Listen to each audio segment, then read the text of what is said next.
Local productions seen on Delta College Public Media are made possible with support from viewers like you. Thank you.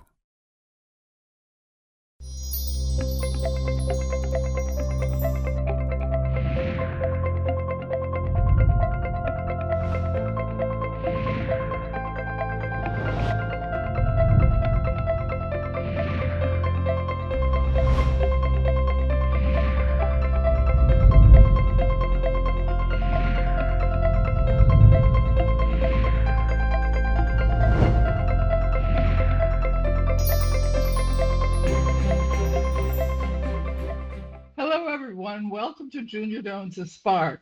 I'm Junia Doan, and thank you for joining us. My guest today is Mid-Michigan entrepreneur Jordan Dice. Jordan is the new owner of the Midland Mall, the State Theater, and St. Laurent Brothers in Mid-Michigan. Welcome, Jordan.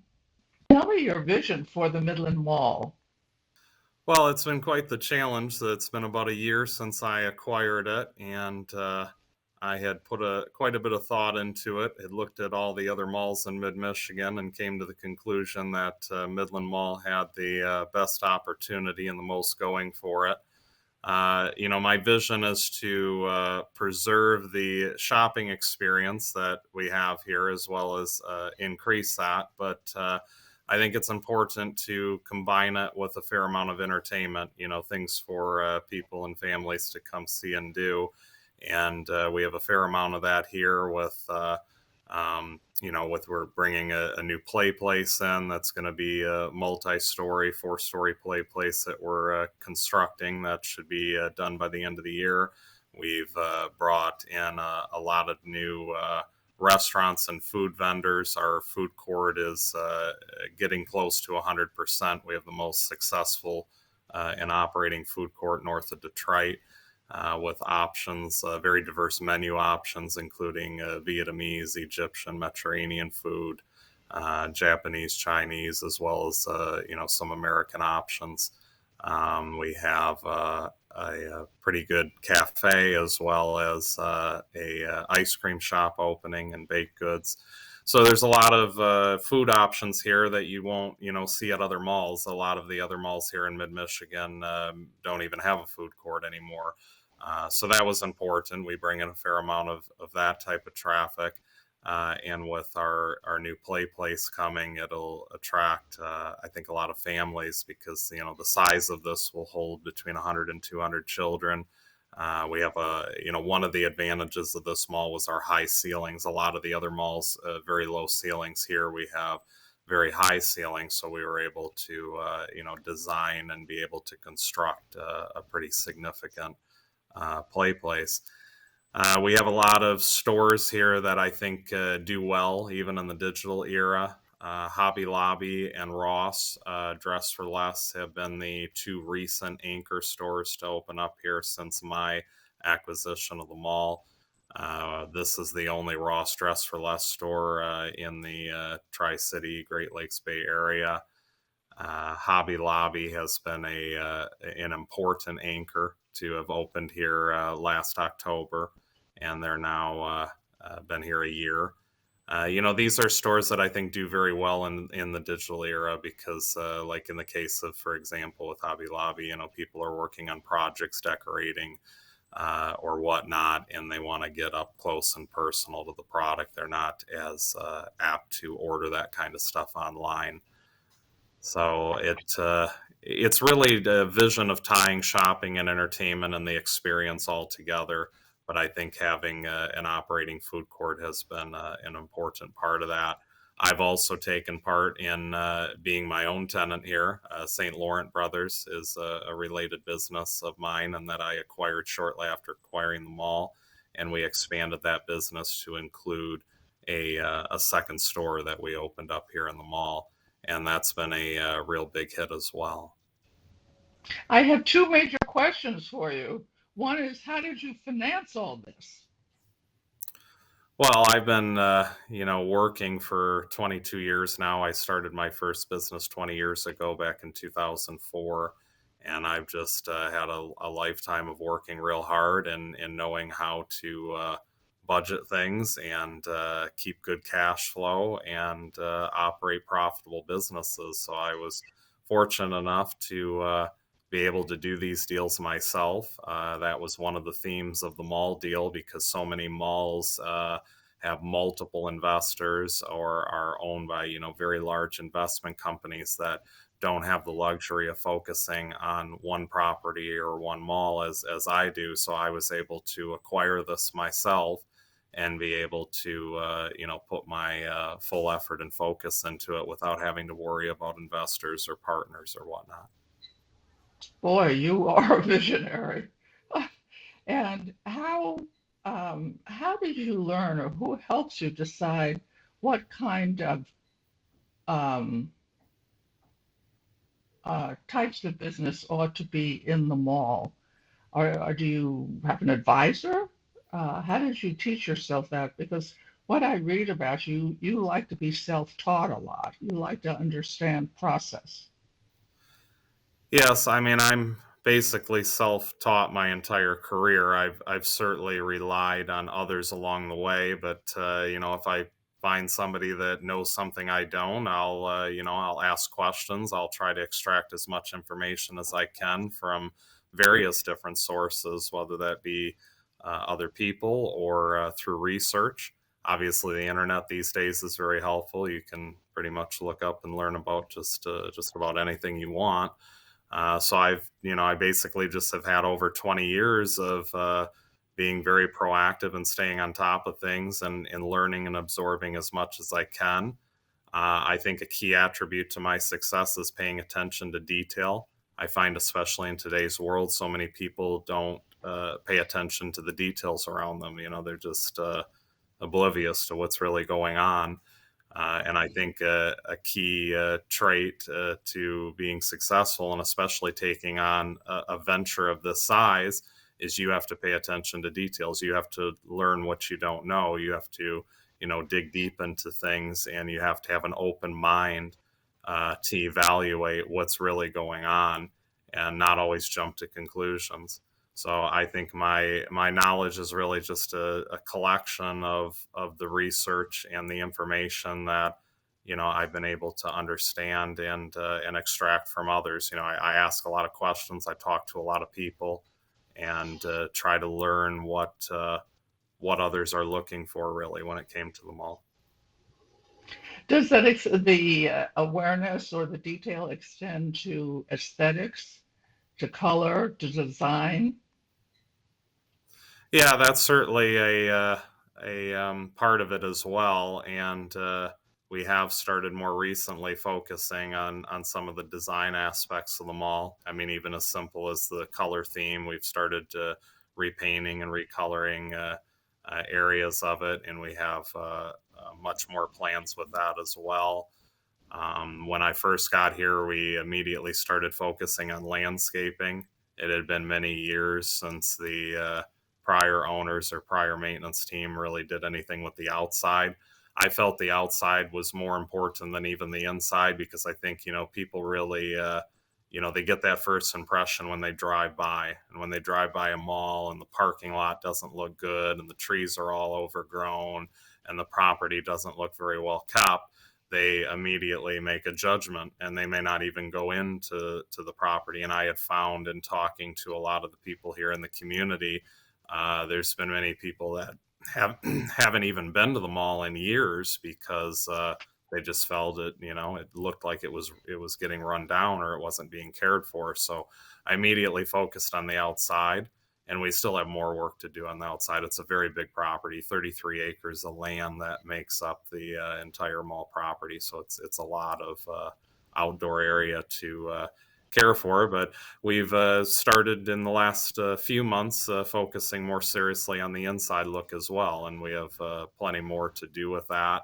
And especially in the food court area, with us having so many diverse menu options and food from different countries, I sort of envision having this be more like an international food court, and eventually decorating it and theming it based on the countries of the food that's being served in there. Is we do have some very unique options there. Does your wife take an interest in all these projects? No, I'm pretty much on my own with that. I've always been very entrepreneurial. My Some of that comes from my family, especially on my father's side. He had his own business for a number of years, and my grandfather had owned and operated a construction company well into his 80s. He had was a hard worker as well, so I learned good work ethic. Um, Through some of my family, but as well as just my own self inspiration and challenging myself to go as far as I can. Are you like the grandfather or the father? I would say a little bit of both. I had a lot of time with my grandfather before he passed, and I always admired his hard work ethic, physical labor, and learning. I learned some of my construction talent from him because I am very handy and very capable in the trades works as well. I have a fair amount of knowledge of electrical, plumbing, HVAC, as well as ability to do building as well. So some of that came from him, and then my father was very, got into computers early on in the 1980s when that was, becoming the big thing and getting us to the digital era that we are now. And obviously, I learned and was inspired by that to get into technology because that was really my first business in technology and using technology to enable business because in today's world that's important. I mean, all businesses have a fair amount of technology in them, and the more technology you can implement in a business, the further ahead you can get. So certainly, I got some of that from my family, but I think a lot of it came from within. I mean, I sort of took my own path in life, and at a very young age, and went out and started my own company, and just sort of from within found a lot of that energy and talent. Would you say that school didn't interest you? Yeah, not too much. I wanted to drop out of the sixth grade, but my mother talked me into staying another year, so I made it through the seventh grade, and then I was really done at that point. I just wanted out of school. So I enrolled in college and studied computer science as well as accounting. And I attribute my accounting degree to having the most use in business. I think even a lot of really good entrepreneurs that are really good at business don't always understand the numbers so well.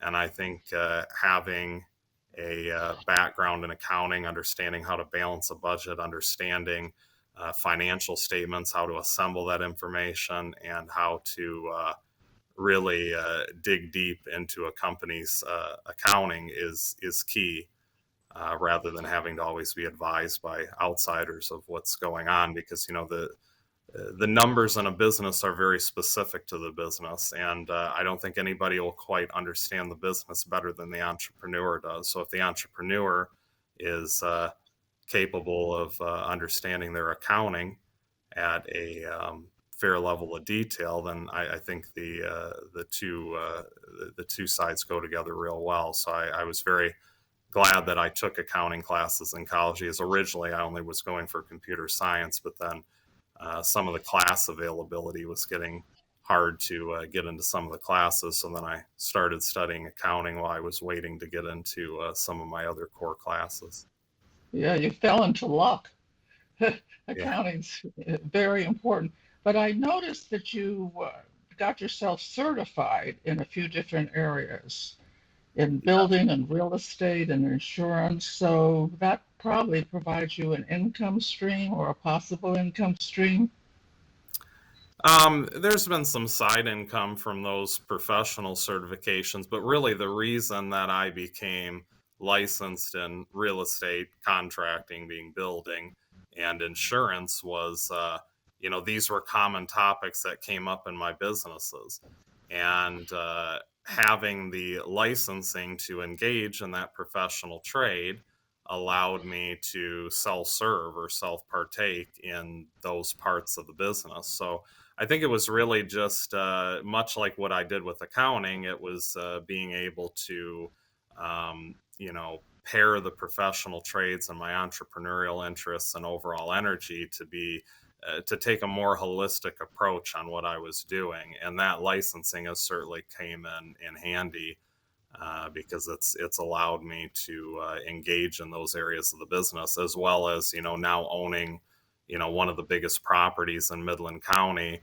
Obviously having a builder's license and a real estate license and insurance license, these are important, because those are common things that are happening here every day, and having to acquire materials or negotiate leases or easements or whatnot, as well as dealing with some of the largest insurance policies I've ever seen for a property in my life. So the licensing has helped me in the businesses I'm in. I can't say that I've ever established a primary practice in one of those trades, but I regularly engage in those professional trades. Well, that's really interesting. But you've had to deal with people on the other side as you negotiate all these trades around the mall and other properties you have. But how do you teach yourself judgment of people? Well, I think that sort of comes back to paying attention to detail. So, yeah, reading people and understanding just human nature overall is very important, especially at this level of business, because I have literally hundreds and thousands of people that I'm interacting with over time, and you have some people that are very helpful to what you're doing, and you have others that are may have their own agenda, or may want to, try to use something you have.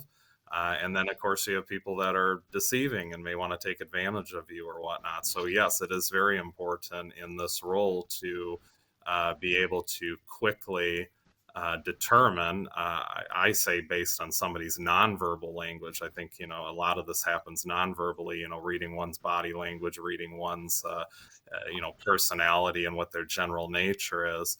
And certainly, I've had a lot of years in interacting with people to sort of follow patterns and be able to determine who someone really is, because a lot of times the words and the actions don't always align, and sometimes that may be innocent, and sometimes that may be on purpose. But whatever it is, you have to determine, how that person is useful to what you're doing or whatever you're talking to them about. And you got to be quick to make decisions, and sometimes adverse decisions. As you go forward and multiply the people you deal with, because all different projects perhaps overlap, but not a lot or a lot. Did you talk it over with your father? I mean, he's technically good and started a company. Early on in my first couple years, especially my first year and a half, I had worked for his business before I went out and created my own.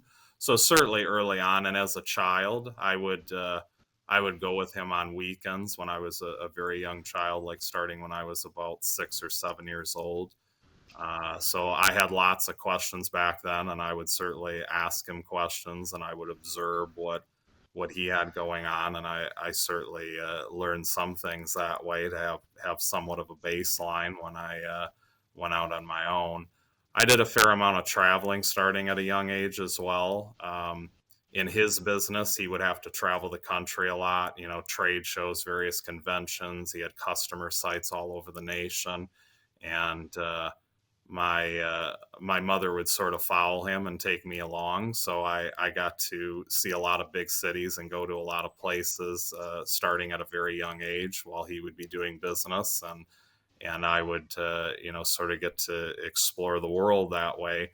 And that was helpful too at a young age to, sort of see what goes on in these other towns and see how business happens. I think a lot of it was really just watching, though. It wasn't always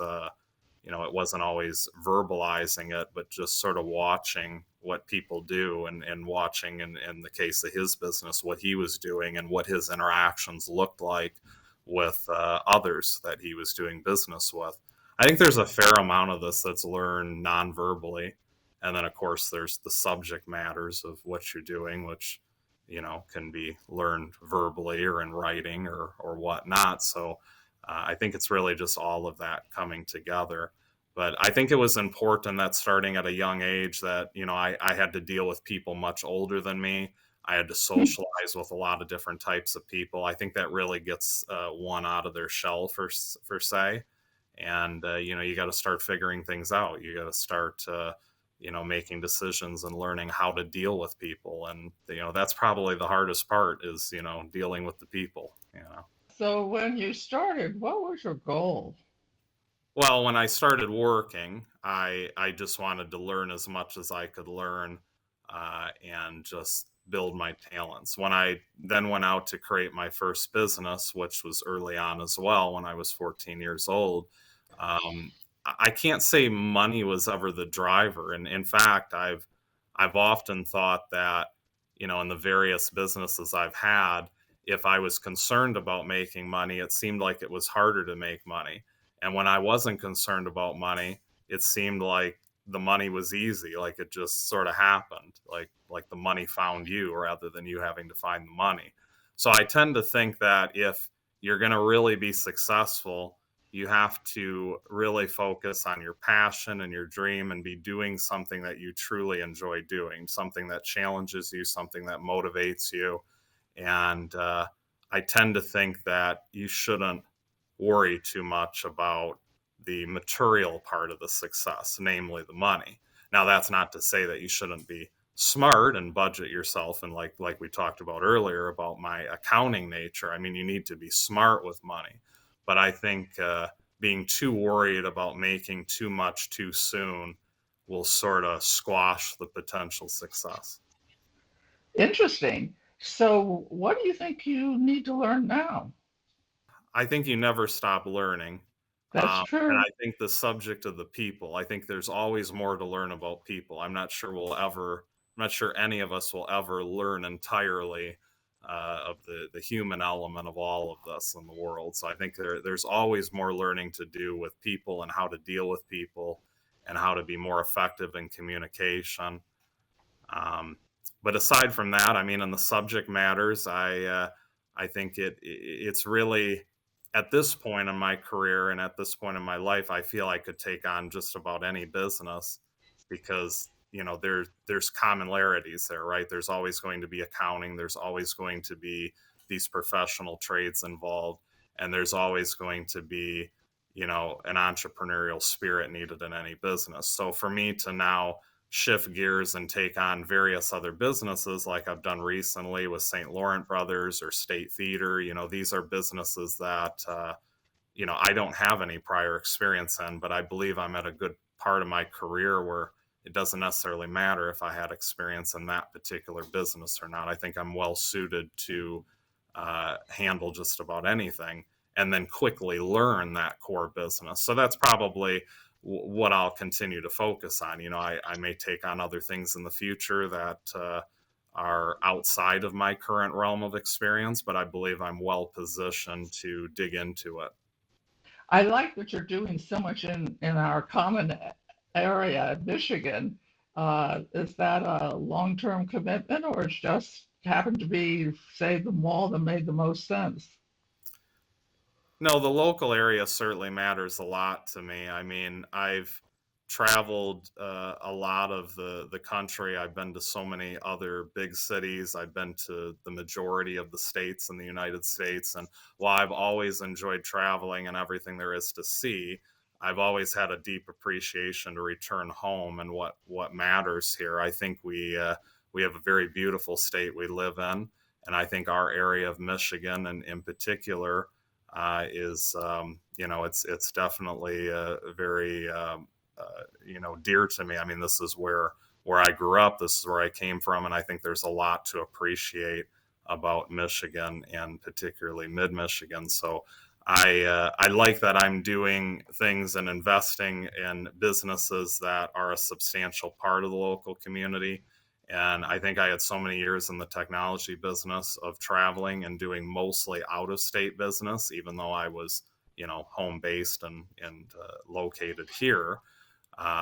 This has provided me an opportunity to be more involved in the community, to be running substantial businesses that actually impact people here in this area. So I think I will always maintain a deep appreciation for, where I came from, my roots being here, but certainly enjoy taking part in business in other parts of the country and traveling as well. How do you plan your week? I mean, a lot of it is in my head. I'm not too expressed when it comes to, having, I mean, obviously I have a calendar with appointments and things like that, but most of like my tasks or what's in the forefront, I luckily have the mental capacity to sort of keep track of a lot of different things.